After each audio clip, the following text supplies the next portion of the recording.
দেখে তো হবে না। দেখ বাবা লালা, এই জাগতিক জীবনে একটা শত্রুকে তুই জয় করতে পারছিস না, তাহলে ভিতরের শত্রুগুলোকে তুই কি করে জয় করবি?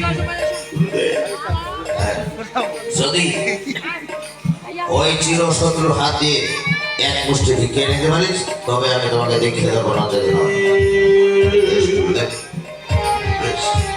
আমার এতটুকু আশীর্বাদ করুন, আপনার আশীর্বাদ মাথায় রেখে আমি যেন চিরশত্রু না পেয়ে দেখিয়ে নিতে পারি আর গুরু দেখিয়ে নিতে পারি। বেশ, আমার আশীর্বাদ সবসময় তোমার উপর রইল। আমি এবার আসি।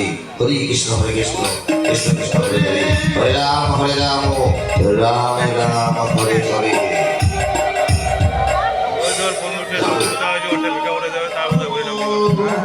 ওই জগৎ সিং তো আমার বাংলা জীবনের বন্ধু ছিল,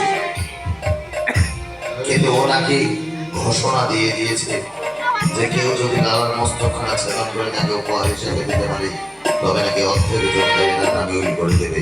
তখন নীলাঞ্জনের মতো যাবো, গিয়ে হাতে ধরে পায়ে ধরে বলবো যে বন্ধু এক মুষ্টি ভিক্ষা আমায় দে, তারপরে গুরুদেবের দীক্ষাটা নিতে দে, তারপরে না হয় মস্তকখানা ছেদন করিস। যাই, আজকে জীবনে শত্রু আর বাল্য জীবনের বন্ধুর দ্বারে এক মুষ্টি ভিক্ষের জন্যে যাই। হরে কৃষ্ণ।